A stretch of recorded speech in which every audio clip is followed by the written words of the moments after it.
ലാലേട്ടൻ ഹൗസിൽ നടക്കുന്ന കുറച്ച് രഹസ്യ ചർച്ചകളെ പറ്റി എടുത്തു പറയാണ്. അപ്പോൾ അത് ആദ്യം തന്നെ ചോദിക്കുന്നത് നമ്മുടെ അഭിലാഷിനോടും ഒനീലിനോടൊക്കെയാണ് കേട്ടോ. അഭിലാഷ്, ഒനീൽ, ബിന്നി ഇവരെ എടുത്തു പറഞ്ഞാണ് ലാലേട്ടൻ പറയുന്നത്. നിങ്ങൾ പല സ്ഥലങ്ങളിലായിട്ടിരുന്ന് ഒരേ കാര്യം തന്നെ ചർച്ച ചെയ്യുന്നുണ്ടല്ലോ, അതെന്ത് കാര്യമാണ് എന്ന് ചോദിക്കുന്നുണ്ട്. അപ്പോൾ ഒനീലും അഭിലാഷും പറയുന്നുണ്ട്, ഞങ്ങൾ കാഷ്വലായിട്ടാണല്ലോ ലാലേട്ടൻ സംസാരിക്കുന്നത്, അങ്ങനെ പ്രത്യേകിച്ചൊന്നും ഞങ്ങൾ സംസാരിക്കുന്നില്ല. അപ്പോൾ ലാലേട്ടൻ പറയുന്നുണ്ട്, എന്നാൽ എനിക്ക് തോന്നിയതായിരിക്കും. എന്നിട്ട് ലാലേട്ടൻ ഹൗസ് മെമ്പേഴ്സിനോട് ചോദിക്കുന്നുണ്ട്, നിങ്ങൾക്ക് ആർക്കെങ്കിലും തോന്നിയോ? അപ്പോൾ ജിസേൽ പറയുന്നുണ്ട്, ജിസേൽ കൈപൊന്നിച്ചിട്ട് പറയുന്നുണ്ട്, എനിക്ക് തോന്നിയിട്ടുണ്ട് ലാലേട്ട. അപ്പോൾ ലാലേട്ടൻ പറഞ്ഞു, എന്നാൽ ഞാൻ പറഞ്ഞത് കള്ളമാണോ എന്ന് ഒന്ന് ടെസ്റ്റ് ചെയ്യാം. അങ്ങനെ നിങ്ങൾക്ക് വീഡിയോ കാണണോ എന്ന് ചോദിക്കുന്നുണ്ട്. അപ്പോൾ എല്ലാവരും പറയുന്നുണ്ട്, വീഡിയോ കാണണം, വീഡിയോ കാണണം. അങ്ങനെ ലാലേട്ടൻ ആ വീഡിയോ കാണിക്കുകയാണ്.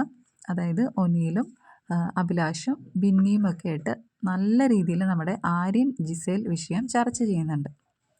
അത് നമുക്ക് എല്ലാവർക്കും അറിയാം. മുക്കിലും മൂലയിലും ഇരുന്നിട്ട് അവർക്ക് എല്ലാവർക്കും ആര്യൻ്റെയും ജിസേലിൻ്റെയും കാര്യങ്ങൾ സംസാരിക്കാനാണ് നേരം. വേറൊന്നുമല്ല, ആര്യൻ എപ്പോഴും ജിസേലിൻ്റെ പുറകെയാണ്.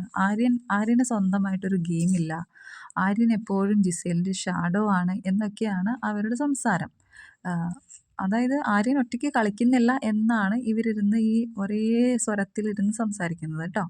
അപ്പോൾ അത് കറക്റ്റായിട്ട് കാണിക്കുന്നുണ്ട്. അഭിലാഷ് പറയുന്നുണ്ട്, അവന് എന്തായാലും പുറത്ത് പോകണം, കാരണം അവനിങ്ങനെ ഷാഡോ ആയിട്ടാണ് നിൽക്കുന്നത്. ജിസേലിൻ്റെ അടിമയാണ്. ജിസേലിന് വേണ്ടിയിട്ട് ഓരോ കാര്യങ്ങൾ ചെയ്തു കൊടുക്കുന്നു, പാത്രം കഴുകുന്നു, തുണി അലക്കുന്നു, ഇങ്ങനെയൊക്കെ പറയുന്നുണ്ട്. അപ്പോൾ ആര്യൻ പുറത്ത് പോകണം എന്നൊക്കെ പറയുന്നുണ്ട് നമ്മുടെ അഭിലാഷ്. ഇതെല്ലാം നമ്മുടെ വീഡിയോയിൽ കാണിക്കുന്നുണ്ട് കേട്ടോ. എന്തായാലും ഈ ഒരു രഹസ്യ ചർച്ചയാണ് നമ്മുടെ ലാലേട്ടൻ വലിച്ച് പുറത്തിറക്കിയിരിക്കുന്നത്. ഇതെന്തായാലും എപ്പോഴും ഹൗസിലെ മെമ്പേഴ്സ് എല്ലാവരുടെയും ഒരു ചർച്ചാ വിഷയമാണ് ഇവരുടെ ഒരു ലവ് ട്രാക്കാണ് എന്നുള്ളത്. അത് ഇതുവരെ നമുക്ക് ഉറപ്പിക്കാനായിട്ടില്ല. ലവ് ട്രാക്കാണോ, ജെന്യുവിനാണോ, ഫ്രണ്ട്ഷിപ്പാണോ, അതെന്തായാലും അവരെ സംബന്ധിക്കുന്ന കാര്യങ്ങളാണ്. എന്തായാലും രണ്ടുപേരും നല്ല തിക്ക് ഫ്രണ്ട്സാണ് എന്ന് നമുക്ക് കാണുമ്പോൾ തന്നെ അവരുടെ സംസാരത്തിൽ നിന്ന് തന്നെ അറിയാൻ പറ്റും. രണ്ടുപേർക്കും ഒരേ അഭിപ്രായങ്ങളാണ്.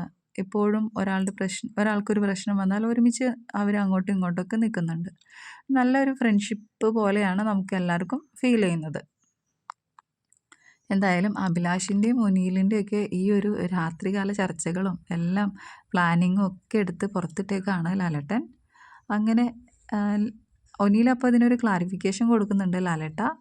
അതായത് ഇവൻ എപ്പോഴും ജിസേലിൻ്റെ ഒരു ഷാഡോ ആയിട്ടാണ് നിൽക്കുന്നത്. അവൻ ഒറ്റയ്ക്ക് കളിക്കുവാണെങ്കിൽ നന്നായിട്ട് കളിക്കാനുള്ളൊരു നല്ലൊരു കണ്ടസ്റ്റൻ്റ് ആണ് എന്നാണ് ഒനീൽ പറയുന്നത് കേട്ടോ. ആര്യൻ ഇതൊക്കെ കേട്ടിട്ട് തല കുമ്പിട്ടിരിക്കുന്നുണ്ട്. ആര്യൻ ഇതെങ്ങനെ എടുക്കുമെന്നറിയില്ല. എന്തായാലും ആര്യനെയും ജിസേലിനെയും പറ്റിയുള്ള ഈ ഒരു ഹൗസിലെ ചർച്ചകൾ ഇത് നമ്മൾ വന്ന നാൾ മുതൽ കേൾക്കുന്നതും കാണുന്നതും ഒക്കെയാണ്.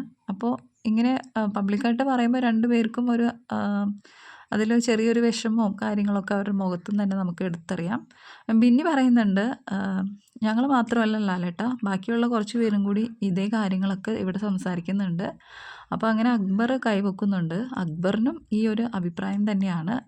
അക്ബർ പറയുന്നുണ്ട്, എനിക്കും ഇതേ കാര്യം തന്നെയാണ് ലാലേട്ട പറയാനുള്ളത്. അതായത് ഒറ്റയ്ക്ക് നിന്ന് കളിക്കാനുള്ള ഒരാളാണ് ആര്യൻ. അപ്പോൾ ആര്യനും എപ്പോഴും ഇങ്ങനെ ഒരുമിച്ചുള്ള ഒരു ഗെയിമാണ് രണ്ടുപേരുടെയും. അങ്ങനെ അക്ബറും പറയുന്നുണ്ട് കേട്ടോ.